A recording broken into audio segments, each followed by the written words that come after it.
we've been through a process of preparation, of getting people, first of all, stage one, addicted to technology that they hold, holdables, smartphones, tablets. That's basically achieved. You just have to walk through a city and see the addiction. And they're targeting specifically the young. Why? Because the young of today and the children of today are going to be the adults when they want to bring this AI connection in full blown. For that to happen, they have to get people addicted to technology to the point where they'll accept it and where it's the most natural thing in the world. And it's happening in front of our eyes. The first stage is to get people addicted to technology to the point where, at the most extreme, they'll get up in the dead of night and they'll queue, stand in line outside an Apple store to get the first of the new technology. And what they want eventually, and not too distant into the future, is people basically lining up to be connected to AI. In the same way that people in Sweden now are having parties to celebrate someone being microchipped, right? All this connects.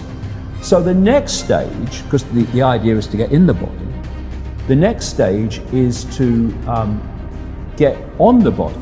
So we went from just holdables, we went to wearables, we went to Bluetooth and Google Glass and Apple Watches and all these other gadgets that go on the body now. Even what they call electronic tattoos that are basically microchips on the skin. And the next stage is to go in the body, which is already starting in places like Sweden. And people like Ray Kurzweil, who is a Google executive. Google and Facebook are really at the cutting edge of this stuff. People think it's a social media operation only or a search engine only. No. This whole Google group now, which is given the name Alphabet, are absolutely at the cutting edge of this whole AI technology. So is Amazon. Amazon's got contracts worth hundreds of millions of dollars with the CIA and the Pentagon for cloud services. Yeah, they have massive data services. Massive, yeah. Consumers don't see. So the idea is to take this on, and what Kurzweil is saying, and he claims an 80% success rate in his predictions of incoming technology and when it will come in. But if you know when it's going to come in, then you've got a great chance of predicting it, haven't you? It's like, if you know when a stock market's going to fall because the people you are connected to are going to make it fall, well, you're going to get out just before it falls, and you're going to get in just before you know they're going to push it up. You don't have to be, Nostradamus if you know the script. This is the sales pitch, and this is why they're telling you. The sales pitch is, when we connect to artificial intelligence, we'll be superhuman. That's what the sales pitch is. That's his sales pitch. Right. That's going Siri, to be the sales pitch. Alexa, all these things. Yeah. What you've got is the idea that connect to AI and you'll become superhuman intelligent. No, you'll become subhuman intelligent. You'll become a vehicle for artificial intelligence. And whoever controls artificial intelligence will control the perceptions of every mind that it's connected to.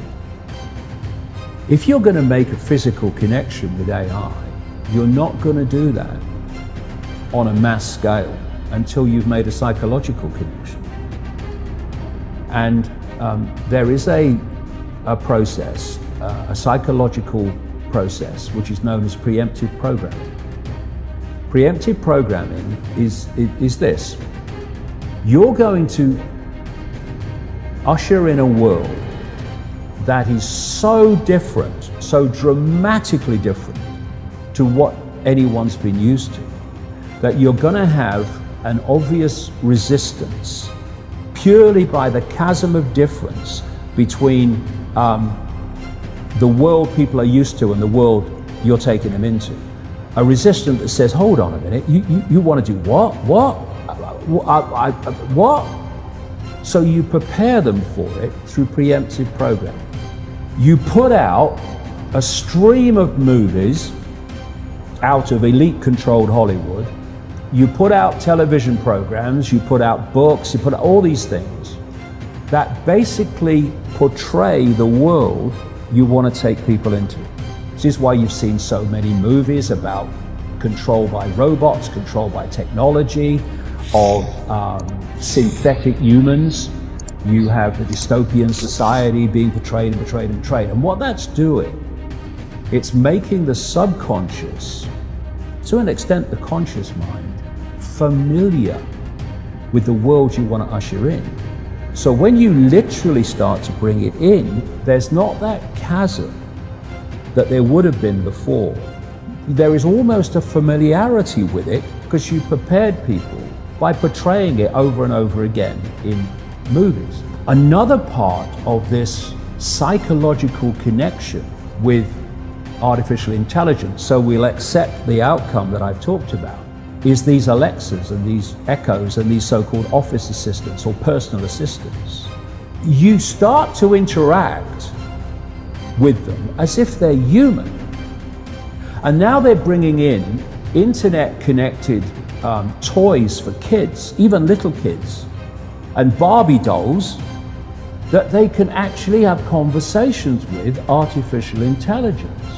They're now bringing in these robots that are these synthetic robots that are looking more and more like humans. A lot of them coming in from the East. And this is a whole psychological process of familiarizing us with artificial intelligence, to getting people to interact with it until it becomes the most natural thing in the world. By 2030, the connections will start to be made between artificial intelligence and the human brain. And the human brain will be connected to what he calls the cloud. Another name for this is the smart grid, basically to artificial intelligence. As time passes, artificial intelligence will be more and more of human thinking and human perception until basically it's the totality of human thinking and human perception, at which point we won't be human anymore in terms of the consciousness processes we are using today. We will be artificial intelligence. And this is the assimilation I'm talking about. If you are connecting the human mind to a grid, a global technological grid, that grid can be centrally controlled. It will take at the center point very, very few people to run it, and even fewer to decide how it's run.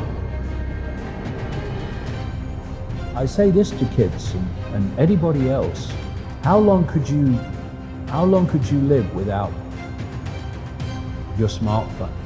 What is an alcoholic? What, an alcoholic is someone addicted to alcohol? Yeah.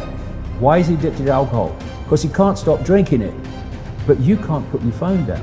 And if you do, within a few minutes you pick it up again because you're addicted to it. So are you controlling that bit of technology in your hand, or is that controlling you? That's controlling you. Do you want your life controlled by a bit of technology? Do you want the rest of your life controlled by it? Or are you now going to go, I'm putting this down?